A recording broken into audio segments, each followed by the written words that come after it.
I'm in a dark place. I was in a dark place, you know what I'm saying? But now that you back in my life, I'm no longer searching. You know, I was out there searching for something that, you know, I thought I needed, but no, what I needed It's you.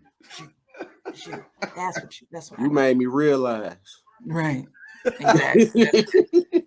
That's exactly it. I'm telling you, when he spun the block, he had to come back correct. You can't just come back and with some mess. You can't be on that old stuff. And her mom was at the door too, like in the video with Terrence Howard. Her mom was there too. Hey, like that foolish video. Yeah. Oh, that's a foolish video. That's exactly it. That's exactly what happened. Your little friend at the door. You're like Felicia Rashad and go ahead and leave. And don't forget to go when you leave. Yeah. I think they call him Dirty Mo. Dirty Mo. Probably. That boy used to wear them Band-Aids at the door. Your little dirty friend is here. We ain't going back to St. Louis no more. I tell you that. Listen, that hurts. Well, Tina Turner passed away this week. Rest in peace, Tina. St. Louis legend. Wait a minute. Actually, you know what? I'm going to read something that my good friend Mike Jones said on Facebook, and I feel like it is. And I think it approves really what we said earlier when she sold her rights for all that money. We was like, that what we was talking about it last year. Yeah. Yep. So in reference to Tina Turner, he says, a St. Louis legend, you kind of hate in a sense that her personal life overshadowed her talent in a lot of ways. Folks can quote Angela Bassett more than they can actually quote her songs. She was one of the pioneers in women's showmanship and stage presence before Janet, before Beyonce.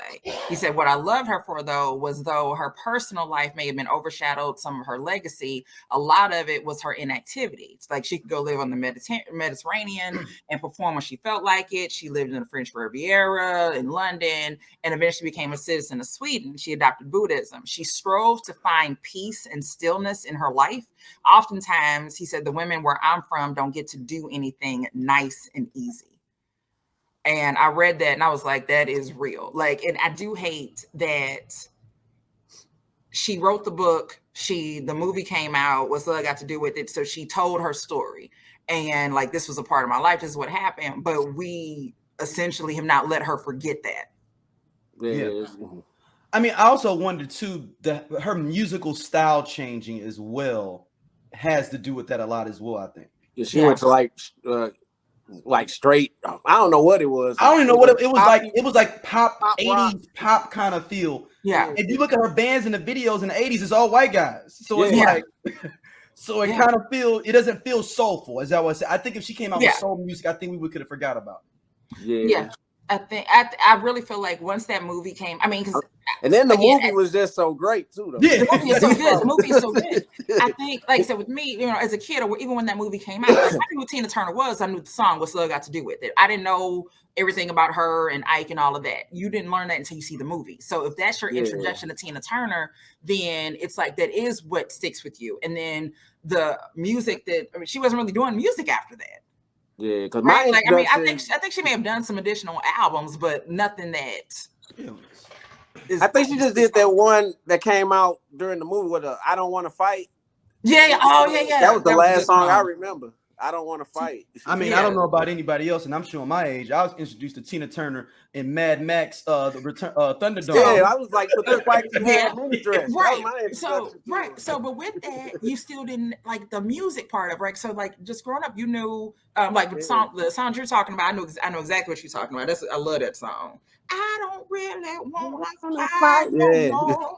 Shit, Private Dancer. That was the 80s. So okay, so her last album was in '99. See, and that's but who knows that, right? So, but like I said, it is that it sucks that part of her life is what stands out. And then even when she says that in the documentary, the Tina documentary, that she just was tired of talking about it. Like after she felt like after I do this movie, we ain't gonna talk about it no more. And then after that, that's all anybody wants to talk about. More. So, and it's so much so that it's a joke. That there's like, this is literally a woman that was abused who overcame that and went on to extreme superstardom, but we still talk about her being abused and it's funny. Mm-hmm. Like, don't need a burner, we learned from Ike Turner. We literally got a rap lyric that says that. Then we see the Larry Fishburne meme. There's all when he's Ike. Exactly. So we anime eat the cake. Yeah, animate the cake. When he turn around, the turnaround look. Exactly. So there's no like Ike when Tina gets into heaven. First off, Ike ain't in heaven. So one, like he's not waiting for her at the door. Like she's fine with that. But it does suck that's we equate her to Ike. We put her in the same thing as Ike, and we essentially made Ike more famous as the abuser than anything else. Because who the hell was talking about Ike? Somebody, I mean, you know, my grandma like, I used to see Ike over on the east side, but I didn't know who Ike was to the movie when the movie came out. Right. So, like I said, that's when my grandma was like, apparently my grandmother knew Ike.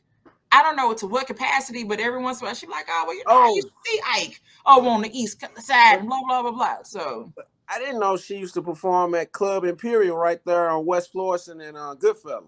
Okay. Which is still, the building is falling apart, but it's still standing though. Right. Oh, you said West Florissant and Goodfellas. Yeah, it's that big, like a big banquet hall. It's got like beauty. It used to have beauty shops in front of it. Yeah, I know you're talking about. Okay. Yep. It's across the street from the Popeyes. Yeah, well, it used to be a Popeyes there. That's gone. Oh, the last time I was there. Yeah. You know, I don't know what's still in state. Like every time I come back, something's different. Shout out to Popeyes who's taking EBT cards now too. They just released that in their marketing. No, I'm dead serious. Yeah, I think KFC was doing it too. But I'm wondering with her going like I'm looking at her tour here. She was on tour with Rolling Stones, then Rod Stewart in like 80, 81. Then with Lionel Richie, which is another person which kind of I think maybe people don't look at as some of his classic music as well. Right. He's the almost male version of Tina for the 80s. For a male, going totally different with their music and not being as much in soul music. Yeah. And I mean, do you think if she was Patti LaBelle and like didn't use like Patti LaBelle in the 80s and 90s, do you think that people would be, and the movie was still stellar like that, but her musical tempo was soulful?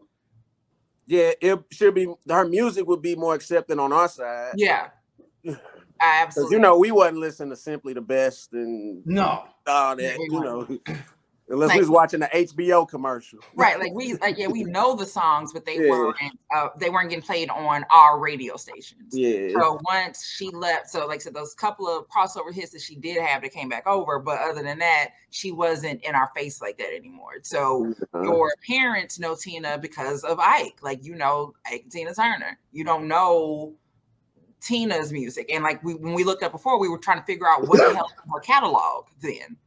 And realizing there's plenty of music that she did away from Ike, we just don't know it. But she could. I mean, if she would have went on tour tomorrow, she'd have sold out the stadium. Oh, that's for sure. Yeah, nothing but stadium tours. Yeah, nothing but stadium tours. And then when I think about that, I'm like, it's nothing but stadium tours. But all I know are the songs that she had with Ike and 3 other songs. Didn't they just have a Tina Turner play on Broadway like a couple years ago? Okay. Isn't what you calling it? Wasn't was it Deborah Scott Deborah Cox that played her? I thought she played Whitney. She might have played Whitney. Okay. Yeah, I think she played Whitney. But there was, because I think either Oprah produced it or Oprah was involved or just was invited. But I definitely remember seeing pictures of Tina and Oprah backstage, like opening night of it. Yeah. Speaking of Oprah. You got to, you look at it. And she lost the Lionel Richie in '85 album in year 2, which is interesting. That was like her. That was the Private Dancer album. Yeah. But also the biggest travesty is that Purple Rain was also in this category for album of the year.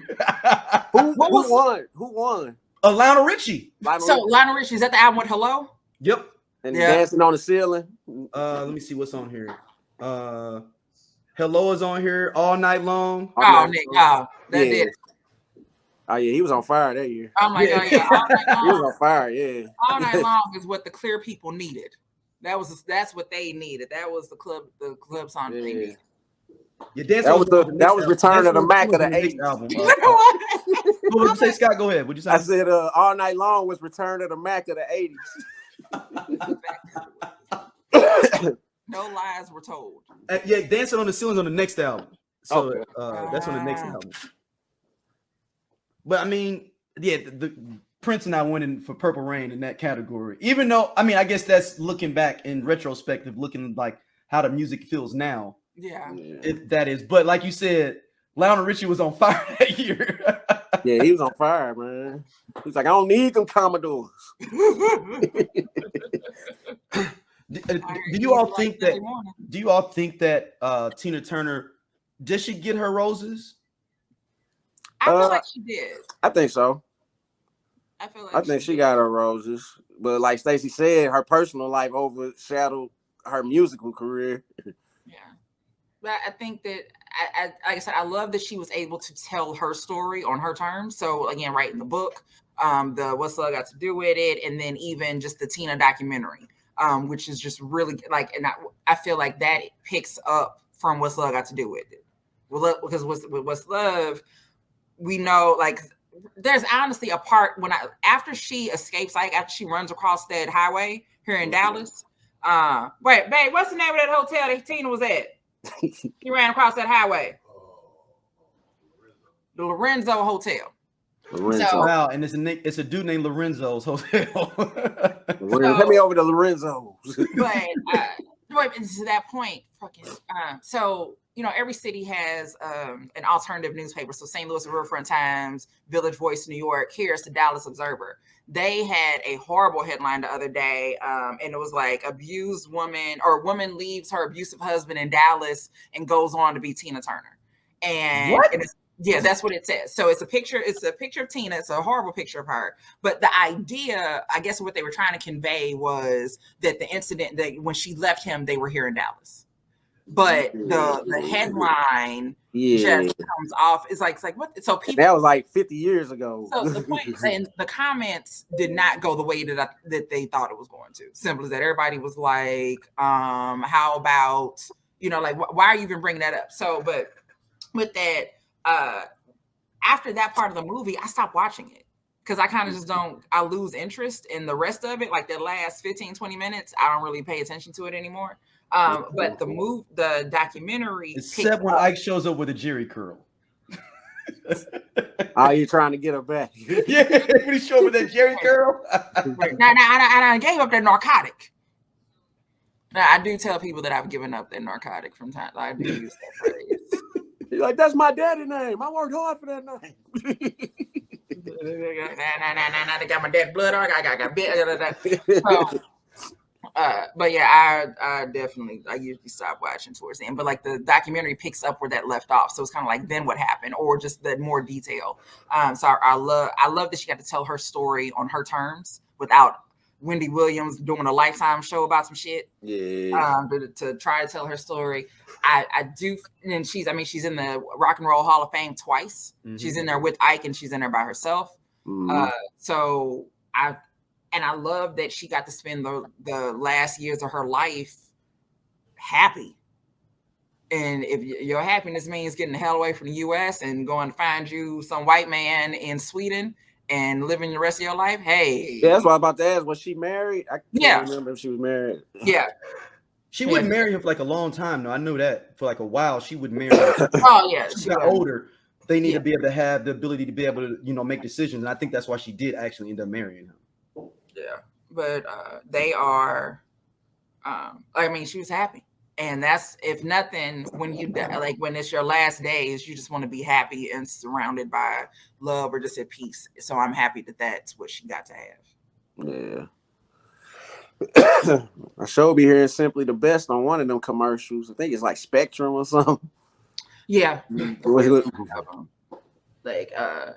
like I said, it's just crazy that how it all happened, that she just sold the catalog, but that just, to me, lets me know that she knew something we didn't. What I think. Yeah, she knew. Like she knew, but and she got a nice little check though too. Don't get it twisted. I mean, that's she got. She what was like 200 million, I think. Yeah, 200 million, and her kids are. I don't feel like her kids had to work anyway, but if nothing, like her estate is set. Yeah, like you're good. I mean, she probably got great grandkids at this point, because I think one of her sons died not too long ago. Who passed? I think one of her sons. Yeah, he died from colon cancer in 2022. Yep. Yeah, this last year. Was it Ronnie? Yep. Yeah. Yeah, it was Ronnie. Man, yeah, but man, rest in peace, Tina Turner. And like you, man, this dope. I mean, the whole style of like those calves and like being able to be like a full-on like performer. And she was the first person I heard to get like $1 million insurance policy on her legs. She had insurance policy on her legs. Yeah. My grandma always talked about that. She had insurance policy on her legs. And I mean, even in her final years, them legs were still out there legging. Yeah, them legs was legging. Right. I need to find that video of her talking about Beyonce. What'd she say? It was so there's an award show, whatever year it was, and Beyonce performed with her. Is that with that silver? I want to tell you, yes. I've been seeing it floating around. But there's an interview that was prior to red carpet and all of that. And are you excited? And then essentially what she said about Beyonce is very, very early Beyonce. And she's like, well, I've never heard her music, but I've heard that Hey, this cool ass Scott from the I Love 90s Music Podcast. Hit that subscribe button right now. Like it on the SOLC Network. You finna get all the real deal on the 90s, the 2000s, and the splash of that 80s. Do it right now, man. And I'll be your friend.